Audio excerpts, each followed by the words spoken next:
नमस्कार, बहुत बहुत स्वागत है आप सभी का। आप देख रहे हैं भारत 24। मैं हूं आपके साथ पूर्णिमा मिश्रा। मेरा धर्म मेरा ईमान में आज बात होगी सलमान खुर्शीद के इस बयान की, जिसमें उन्होंने राम राज्य और साथ ही निजामे मुस्तफा का भी जिक्र किया है। लेकिन बुलेटिन में हम आगे बढ़े और चर्चा की शुरुआत करें। मेहमानों का पैनल हमारे बीच रहेगा, एक रिपोर्ट भी हम आपको दिखाएंगे। तो क्या यही है निजामे मुस्तफा, मेरा धर्म मेरा ईमान? इस खास शो का वक्त हो चला है और आज शो में हम बात निजामे मुस्तफा की ही करेंगे और साथ ही राम राज्य की भी। ये दो शब्द ऐसे हैं जिनके आधार पर दुनिया को, समाज को और सबसे ज्यादा वोट को बांट कर देखा गया है। बात राम राज्य की रही हो या फिर तकरीर निजामे मुस्तफा की गई हो, सभी को स्वार्थ के नजरिए से तराशा और साथ ही बनाया गया। और इसी वजह से असल ज्ञान, असल अर्थ, असल मीनिंग को बहुत से लोग जानते ही नहीं हैं, जान ही नहीं सके हैं। तभी तो दोनों ही संकल्पनाओं को एक दूसरे के विरोध में खड़ा कर दिया गया और साथ ही जोड़ने वाली परंपराओं को, जिनमें गंगा जमुनी तहजीब और उसकी खुशबू आती थी, उसको खून के धब्बों से बदबूदार बना दिया गया। आज फिर से शुरू की गई है सरहद, शक्ति और वोट बैंक की पॉलिटिक्स। समाज के कल्याण की व्यवस्था भले ही भगवान श्री राम की रही हो या फिर मोहम्मद साहब की, अगर वो व्यवस्था समानता की बात करती हो, कानून के राज की बात करती हो, सबके हक और हकूक की बात करती हो, तो फिर भले ही वो अलग अलग दौर की रही हो, अलग अलग समाज को रिप्रेजेंट करती रही हो, उसका विरोध क्यों किया जाता है? जिस समाज को जो व्यवस्था सूट करेगी वो उसे अपना लेगा। व्यवस्थाओं को थोपने की सोच क्यों रखी जाए? व्यवस्थाओं को एक दूसरे के विरुद्ध, विरोध में खड़ा करने की बात क्यों की जाए और फिर उस पर नफरत वाली राजनीति क्यों की जाए? यह सवाल अहम है जिसके जवाब आज आपको सुनने होंगे और जानने होंगे, क्योंकि यही जवाब आपकी आने वाली नस्लों को राजनीति उनके ऊपर करने वालों के चूल्हों से बचाकर रखेगा। यह रिपोर्ट आप देखिए, उसके बाद करेंगे चर्चा की शुरुआत।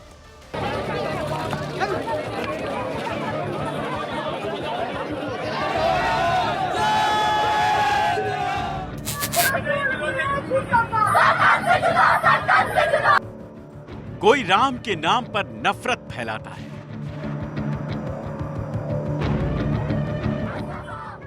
कोई मोहम्मद के नाम पर नफरत बांटता है। लेकिन यकीन मानिए ये मजहब ही है जो नफरत करनी नहीं सीखा, लेकिन नफरत ही है जो पॉलिटिक्स के बाजार में सबसे ऊंचे दामों पर बिकती है। इसके खरीदार भी खूब हैं, इसके व्यापारी भी खूब। राजनीति की अलग अलग दुकानों पर अलग अलग नफरती बोल, अल्फाजों के ढेर लगे हैं। धर्म के नाम पर वोट बैंक का सौदा करने वाले ठेकेदारों की पोटली में विवादों के मुद्दे कम नहीं हैं। इन्हीं विवादों में एक है निजामे मुस्तफा बनाम राम राज्य का विवाद। नहीं है राम राज्य में निजामे मुस्तफा, कोई अंतर नहीं। सही मायने में यह विवाद है ही नहीं। एक त्रेता युग की संकल्पना है तो दूसरी 1500 साल पुरानी। लेकिन नफरत के बाजार में दुकान लगाने वाले वोट बैंक के ठेकेदार दोनों में तुलना करके एक दूसरे में छोटे बड़े की बात कहकर बरगलाने का काम करते हैं।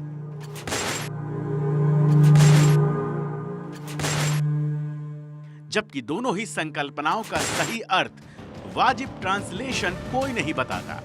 क्यों? क्योंकि सही अर्थ, सच्चा मायना दूरियों की दीवारों को खत्म कर देगा, नफरत की दीवार को प्यार के हथियार से गिरा देगा। ऐसे में वोट बैंक को बांटने वाली सोच दफन होकर रह जाएगी और बांटने वाली पॉलिटिक्स की इमारत खड़ी करने वाले लोगों की नींव दरक जाएगी। जब न इमारत बचेगी न दुकान, तो नफरत के बाजार में पॉलिटिक्स का कोई माल भी नहीं बिकेगा। बाकी मुसलमान जो देख रहे हैं उनसे तलकीन है मेरी कि खुदा के वास्ते लिल्लाह कुछ तो सोचिए कि जिस मुल्क में आपको पनाह मिली, आप उसके बारे में गलत ना सोचें, मुझे पूरा यकीन है कि मेजॉरिटी मुसलमान जो है इंडिया का, ही इज पेट्रियाटिक। लेकिन आप जब तक मदरसे चलाते रहेंगे, जब तक वोट बैंक सियासत होगी कि हर कोई सोच रहा है इनका ख्याल रखो, इनका वोट उस गांव से इतना है और यूपी का इलेक्शन आने वाला है और ये ठप्पा लगा दो, वो कर लो, this is impossible. You have to live, you are Indians. Hind के खिलाफ हिंदुस्तानी कैसे हो सकता है भाई?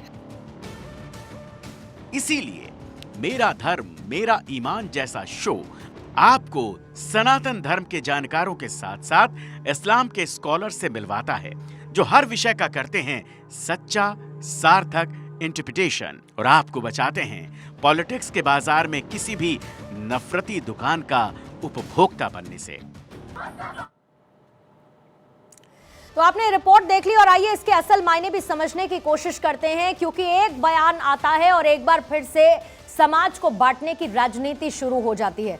आपसे थोड़ी ही देर बाद Islamic scholar professor Mohammad Salim sahab हमारे साथ जुड़ जाएंगे, उनसे भी हम चर्चा करेंगे और इसके निज़ाम मुस्तफ़ा के असल मायने क्या हैं प्रोफेसर मोहम्मद सलीम साहब हमें समझाएंगे। और साथ ही हमारे साथ रितु सिंह जो कि धर्मगुरु हैं, स्टूडियो में मौजूद हैं, उन्हीं के साथ शुरुआत करेंगे। रितु सिंह जी, जब बयान आता है निज़ाम मुस्तफ़ा को लेकर और राम राज्य को लेकर, सबसे बड़ी बात जब दो अलग अलग तरीके की व्यवस्थाएं हैं, जिसको जो सूट करता है वो उसको अपनाता है, लेकिन दोनों को बराबरी में लाने का मतलब क्या है? दोनों का तुलनात्मक अध्ययन या दोनों की तुलना करने की वाजिब वजह आपको क्या नजर आती है? इसके पीछे की वजह क्या है? देखिए, दोनों ही, चाहे निज़ाम मुस्तफ़ा हो या राम राज्य हो, पहले तो इनका जो ये शब्द है उसकी क्या परिकल्पना है, क्या उसका वाजिब अर्थ है, उसको समझना होगा। राम राज्य से भी अर्थ है एक जन कल्याणकारी राज्य, या वो निज़ाम मुस्तफ़ा के द्वारा शासन पद्धति हो या राम राज्य की हो। जो अर्थ है शासन का कि आपका जो शासन है वो कानून सम्मत हो, लोक सम्मत हो और सबसे बड़ी बात है नीति सम्मत हो। और हमारा संविधान, अगर हम पूर्णिमा बात करें तो राम राज्य पर ही आधारित है। राम राज्य का यहाँ अर्थ सिर्फ राम जी के ये नहीं है कि सिर्फ राम के समय जो राज्य था, कहते हैं ना कि दैविक दैहिक भौतिक तापा, राम राज्य नहीं काहू व्यापा। इसका अर्थ है कि जो राम जी ने जो व्यवस्था की थी उस समय, हर किसी को स्वतंत्रता, समानता, सबसे बड़ी बात है कि हर किसी को अगर समानता जिस भी राज्य में मिलता है, वो किसी भी धर्म का हो, कोई भी शासन पद्धति हो, लेकिन जो मूलभूत सिद्धांत है शासन के वो खोने नहीं चाहिए। देखिए, ये भी नहीं है कि निज़ाम मुस्तफ़ा और राम राज्य में अंतर सिर्फ इतना है कि जो सनातन धर्म से जो संचालित राज्य होगा, शासन होगा, वो बहुत व्यापक है, संकुचित नहीं है। क्योंकि इस्लाम में क्या है कि एक संकुचित, एक जो अब उनका समुदाय है उनको ही हम सर्वश्रेष्ठ बताते हैं। लेकिन हमारे जो सनातन में है, अगर हम राम राज्य की परिकल्पना कहते हैं, देखिए अर्थ का इस समय बहुत अनर्थ ले लिया गया है कि मन मर्जी से जोड़ दिया गया है कि राम राज्य का मतलब है कि मन मर्जी करना या कुछ भी, लेकिन उसका जो प्रॉपर अर्थ है वो समानता है। तो यहाँ पर ये कि हर धर्म को, हमारे भारत के संदर्भ में बात करें, उसी समानता का जिक्र देखिए निज़ाम मुस्तफ़ा में भी किया गया है और उसी समानता का जिक्र राम राज्य में भी किया गया है। बिल्कुल। लेकिन सबसे पहले तारिक फतेह क्या कहते हैं निज़ाम मुस्तफ़ा को लेकर, एक बार वो आपको पहले सुनवा देते हैं। मजहब की आड़ लेके हिंदुस्तान के लोगों पे ये कहना उनके मुंह पे कि हम वो निजाम, वो गवर्नमेंट चाहते हैं इंडिया में जिसमें मुसलमान रूल करें और हिंदू, सिख, ये बाकी बुद्धिस्ट, ये लोग जो हैं, शिया तो खैर वो तो रहेंगे ही नहीं, अहमदी, सबको मार पूट के हम राज करेंगे हिंदुस्तान पे। ये ओपन इंडियन टीवी पे आके कह रहे हैं और वहां जो दूसरी साइड की लोग बहस कर रहे हैं उनको पता नहीं कि क्या कह रहे हैं। जो हमारे दोस्त मुसलमान इंडियन जो समझते हैं कि ये मौलाना क्या किस तरह चोरी की जबान यूज कर रहे हैं, वो भी खामोश रहते हैं कि भाई आपस में मुसलमान की बात है, क्या सबके सामने इनको नंगा करना। It is so dangerous. मेरे भाई मुसलमानों, हिंदुस्तान के मुसलमानों, अगर आपने मौलानाओं से अपनी जान ना छुड़ाई तो तबाही का रास्ता है ये। आपके हीरो भारतीय होने चाहिए क्योंकि उन्होंने आपको पनाह दी। ऋतु जी, निजाम मुस्तफ़ा क्या होता है ये हमने तारिक फतेह साहब को सुन लिया, लेकिन दूसरी तरफ राम राज्य की भी चर्चा होती है। लेकिन आप ये भी बताइए कि उन लोगों का क्या करेंगे जो धर्म के ठेकेदार बने रहते हैं और ये कहते हैं कि हम राम राज्य बनाएंगे, हम राम राज्य को स्थापित करेंगे, लेकिन जब राम राज्य का हम जिक्र करते हैं और इतिहास के पन्ने टटोलते हैं तो राम राज्य में तो रेप नहीं होते, राम राज्य में तो भ्रष्टाचार नहीं होता, राम राज्य में तो समानता है। अब से थोड़ी देर पहले आपने उसका जिक्र किया। और अगर समानता होती तो फिर भी ये देश, ये समाज जाति में बटा नजर क्यों आता है? तो कौन किससे ज्यादा बड़ा, कौन उससे नीचा, कौन अछूता, इसमें क्यों समाज फिर बटता है? बिल्कुल, बहुत दुर्भाग्य पूर्णिमा जी कि किसी भी धर्म का जो असली अर्थ है, व्यापक अर्थ है, वो जनता तक है ही नहीं, प्रजा तक नहीं है। जो तोड़ मरोड़ के पेश किया जाता है, जो वोटों की राजनीति हो रही है, हिंदू मुसलमान को बांटने की राजनीति हो रही है।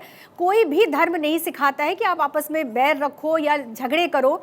बात अगर सिर्फ राम राज्य और इसकी हम करते हैं निज़ाम मुस्तफ़ा की, इसमें कौन सा अच्छा है कौन सा बुरा है ये मुद्दा नहीं है। मुद्दा ये है कि हमारे भारत जैसे धर्मनिरपेक्ष राज्य में क्या सही है। हम चाहकर भी, हमारे जो मौलाना जी हैं मैं उनसे पूछना चाहूँगी, क्या चाहकर भी यहाँ पर निज़ाम मुस्तफ़ा लागू किया जा सकता है? नहीं, क्योंकि हर धर्म के लोग हैं यहाँ पर और हमारे जो संविधान में मूल अधिकार, नीति निर्देशक तत्व जो दिए गए हैं, उसका कहीं ना कहीं राम राज्य से कनेक्शन है, क्योंकि वहीं से ये चीजें ली गई है कि जनता, प्रजा, भगवान श्री राम ने। मुद्दा तो उसकी इंटरप्रिटेशन का है ना, अवधारणा का है। अवधारणा बदल दी गई। अगर असल अवधारणा राम राज्य की हो या फिर उसके अलावा निजाम मुस्तफा की हो तो बंटता हुआ कौन नजर आएगा? लेकिन बंटवारा तो है। अगर बंटवारा नहीं होगा तो वोट बैंक की राजनीति कैसे होगी, धर्म के ठेकेदारों की दुकानें कैसे चलेंगी? फिर तो सब बंद हो जाएगा। सब बंद, इसीलिए तो सब कुछ प्रचारित किया जाता है। बिल्कुल, प्रचारित ही तो गलत तरीके से किया जाता है। और देखो, अगर हम तथ्यों की बात करें, कुछ लोग जो ये झगड़े हो रहे हैं वो तो सिरे से ही गलत हैं,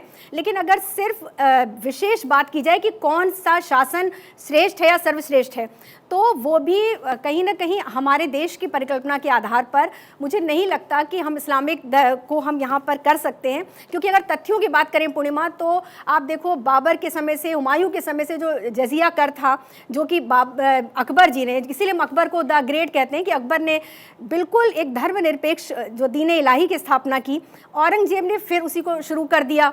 तो अगर हम आगे भी बात करें, जब जब इस्लामिक शासन हुआ है तब बड़ा सवाल तो ये है कि इतिहास के पन्ने न टटोल के अगर हम आज के परिप्रेक्ष्य में बात करें तो ये सब चीजें नजर कहां आती हैं? मेरा सवाल तो उन्हीं लोगों को है आज के जो देश को बांट रहे हैं, क्योंकि अगर वो देश को बांटेंगे नहीं, अगर कोई एक वर्ग शोषित महसूस नहीं करेगा तो कोई अपना कंधा कैसे देगा कि मैं हूं तुम्हारे हक की बात करने वाला, मैं तुम्हें बराबरी का अधिकार दिलाऊंगा। लेकिन अगर निजाम मुस्तफा हो या फिर राम राज्य हो, अगर असल मायने में ये एस्टैब्लिश हो तो बराबरी तो रहेगी ना। हाँ, बिल्कुल बराबरी रहनी चाहिए और हर जगह के संदर्भ में अलग होना चाहिए। जो ये लोग जो बट रहे हैं या झगड़े हो रहे हैं, ये पूरी तरह से गलत है, क्योंकि बहुत गलत तथ्य उनके सामने आ रहे हैं।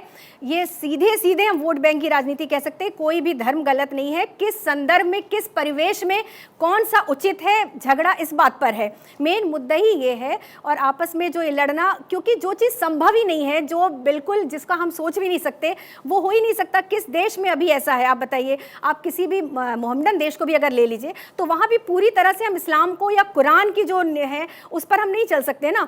अगर मैं नहीं, पर चलाने की कोशिश होती है। और उन देशों को आप देख लीजिए, आप पाकिस्तान की बात कर लीजिए, पाकिस्तान की बात कर लीजिए, पाकिस्तान में भी आप देखिए देश तो कहां जा रहे हैं। क्योंकि देखिए कुरान में क्या मुस्तफा को जिस तरीके से, जिस इंटरप्रिटेशन के साथ वो उसको लागू करना चाहते हैं, वो नहीं कर सकते ना। सब कुछ कुर्बान अल्लाह की राह में निजाम मुस्तफा को एस्टैब्लिश करने के लिए सब कुछ कुर्बान कर देंगे। लेकिन उसका इंटरप्रिटेशन ही गलत है ना मैम। बिल्कुल गलत है वो, क्योंकि संभव ही नहीं। कुरान में जो कहा गया है कि जो काफिर हैं उनको मार दो, आप बताइए। जो मुस्लिम धर्म के नहीं, वो कहते हैं जो हमें ना माने, वो उनको बोला गया है ना कि बिल्कुल worst of the human beings बोला गया है कि वो वर्स्ट हैं, क्रिएचर्स हैं। तो ये जो कुछ चीजें हैं, देखिए हर धर्म में कुछ अच्छी बातें, मैं ये नहीं कह रही पूरा ही गलत है, उसकी अच्छी बातों को लेना चाहिए। लेकिन सनातन धर्म में भी तो लूप होल्स हैं। बिल्कुल, मैंने आपको बोला पूर्णिमा जी कि हर धर्म में कुछ अच्छी बातें, कुछ गलत है।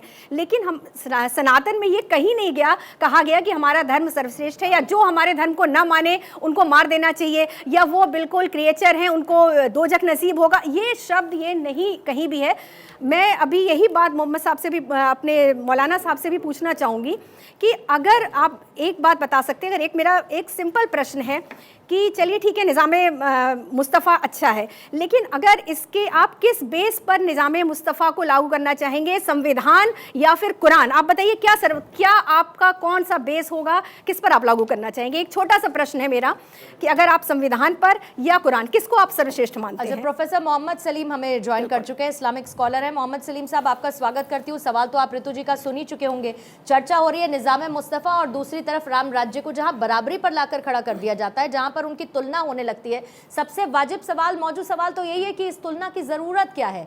और जब जब निज़ाम मुस्तफ़ा को लागू करने की बात की जाती है तो क्या वाकई में असल मायने में जो निज़ाम मुस्तफ़ा कहता है उसको लागू करने की बात होती है, या देश को बांटकर राजनीति करना, वोट बैंक को साधना, इसकी कोशिश करते हैं कुछ ठेकेदार?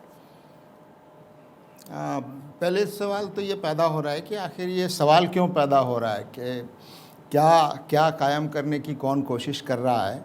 ये हमारा देश जो है एक संविधान से चलता है और इस संविधान में हम देख रहे हैं कि सब धर्म के लोग यहाँ रहते हैं।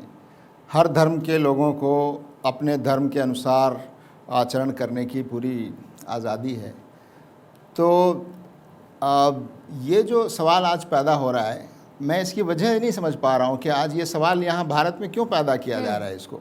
जहाँ तक इस्लाम का सवाल है तो इस्लाम तो ये कहता है कि ये एक ईश्वर का मार्गदर्शन है और वो सारी मानवता के लिए है और उसमें कुछ मूल्य बताए गए हैं और उन मूल्यों को स्थापित करने की बात कही गई है। और जो लोग इस्लाम में विश्वास रखते हैं वो उन मूल्यों को अपने व्यक्तिगत जीवन में स्थापित करना चाहते हैं, करने की कोशिश करते हैं। जहाँ तक संभव होता है सामाजिक जो हमारे समाज में उन मूल्यों की स्थापना स्थापित की जाती है। और जो बुनियादी मूल्य इस्लाम का है वो है कि इस समाज में बराबरी और न्याय की स्थापना होनी चाहिए। बराबरी और न्याय, ये असल में आप इसको कुछ भी नाम दें, लेकिन इस्लाम को अगर एक शब्द में हम परिभाषित करें तो वो शब्द अरबी में अदल आता है, जो कुरान में बार बार आया है। और उसमें ये बात कही गई है कि हमने ईश्वरीय मार्गदर्शन और हमने ईशदूत और जो मार्गदर्शन ईश्वर की तरफ से जो डिवाइन गाइडेंस हम भेजते रहे हैं आदम से लेकर, जब से ये धरती और जब से ये मानव जाति कश की शुरुआत हुई है तब से ईश्वरीय मार्गदर्शन आता रहा है। और कुरान और हज़रत मोहम्मद सल्लल्लाहु अलैहि वसल्लम उस मार्गदर्शन की अंतिम कड़ी हैं। और जो मूल्य हैं वो शुरू से अंत तक एक ही मूल्य बताए गए हैं। लेकिन और वो मूल्य जो है, ये मूल्य तो हो गए जो बताए गए हैं, लेकिन बताया जाता क्या है उसी पर तो कटाक्ष है ये शो। उसी पर कटाक्ष है कि उसकी इंटरप्रिटेशन, जो उसकी अवधारणा जिसे लोगों के बीच पहुंचाया जाता है, वो किस तरीके से सरासर गलत होती है। और आपको मैं उदाहरण के तौर पर शुरुआत करती हूँ। पीस पार्टी है, पीस पार्टी की तरफ से मुसलमानों को ये अपील की जाती है कि उनकी पार्टी अहकाम इलाही और निज़ाम मुस्तफ़ा के अपने मिशन को हासिल करने के लिए कुछ भी कुर्बान करने के लिए तैयार है। अब इसमें देखिए, अहकाम इलाही का मतलब देश में अल्लाह के हुक्म से ही सरकार चलेगी, लेकिन किससे चलता है देश? संविधान से चलता है। दूसरी तरफ निज़ाम मुस्तफ़ा का मतलब है कि मुस्तफ़ा का राज कायम किया जाए, लेकिन क्या सही मायने में सब कुछ कुर्बान करने की बात करते हुए यह पॉलिटिकल पार्टी वो कर रही है, या फिर अपने वोट बैंक को साधने की कोशिश कर रही है? और इस पार्टी जैसे बहुत सारे लोग जो इस तरीके के बयान देते हैं। नहीं, आप गलत सवाल जो है गलत व्यक्ति से पूछ रहे हैं। पार्टी का सवाल पार्टी से पूछना है। मैं तो इस्लाम की, मैं तो ये चाहती हूँ प्रोफेसर साहब, मैं तो ये चाहती हूँ कि क्योंकि आप सही मतलब सही मायने बताएंगे तो इन पार्टीज को आप बताइए कि देश को तोड़ने की बजाय देश को जोड़ने की बात करें। मैं तो ये बात कह रहा हूँ कि इस्लाम को समझना अगर है तो न पार्टी से समझने की कोशिश कीजिए, न किसी और दूसरे देश जहाँ पर मुसलमान रहते हैं या जहाँ इस्लाम धर्म पर लोग ज़्यादा उस पर अमल करते हैं या जहाँ बड़ी संख्या में लोग रहते हैं, उन देशों से अगर आप इस्लाम समझने की कोशिश करेंगे तो आप बिल्कुल गलत नतीजे पर पहुँचेंगे। इसी तरह से आप मुसलमानों के आचरण और उनके व्यवहार से भी अगर आप इस्लाम समझने की कोशिश करेंगे तो भी आप गलत नतीजे पर पहुंचे। इस्लाम को आप सही मायने में ईमानदारी से समझना चाहते हैं कि ये तो किसी एक वर्ग के लिए नहीं है, ये ईश्वर का मार्गदर्शन पूरी मानव जाति के लिए है, जो इसे अपनाना चाहे व्यक्तिगत जीवन में, सामाजिक जीवन में, और अगर पूरा राष्ट्र कहीं इसको अपनाना चाहे तो इसमें कहीं कोई आपत्ति और लेकिन बाधा सवाल नहीं तो, है। प्रोफेसर सलीम, सवाल तो यही है कि पूरा देश क्यों, सबकी अपना अपना तरीका, वही मैं कह अगर रहा कोई हूं, राम राज्य को अपनाता है या फिर कोई निजाम मुस्तफा वही को मैं कह रहा अपनाना हूं, चाहता है, आप किसी उसकी को- अपनी फ्रीडम है, आजादी है, और दोनों ही आजादी की मैं वही बात बात कह रहा हूं कि इस्लाम का एक बुनियादी जो उसूल है वो ये भी है, किसी पर कोई बात थोपी नहीं जा सकती और किसी पर कोई विचार थोपा नहीं जाना चाहिए, किसी पर कोई आस्था किसी के माध्यम से थोपी नहीं जा सकती, किसी संख्या के आधार पर किसी की आस्था कम संख्या के लोगों पर भी नहीं थोपी जा सकती। नहीं, लेकिन तो फिर ये बात फिर इस्लाम का हवाला देकर देश को तोड़ने, लोगों को शोषित महसूस कराने, उनको ये बताने के लिए कि वो कितना असुरक्षित हैं, ये जो एजेंडा चलाने वाले लोग हैं, इनको प्रोफेसर साहब का जवाब क्या है? नहीं, देखिए, इस देश में मुझे लगता है कि आज बहस भी शायद इसीलिए हो रही है ये कि इस देश में कुछ नादान लोग जो हैं वो ये समझते हैं कि ये देश सिर्फ एक धर्म के लोगों का देश है, और वो ये समझते हैं कि इस देश में कुछ धर्म के मानने वाले लोगों की संख्या ज़्यादा है जी। इसलिए सबको उस धर्म, कभी वो संस्कृति का नाम देने लगते हैं उसको, धर्म के संस्कृति बता करके, नहीं ये तो धर्म नहीं है, संस्कृति है।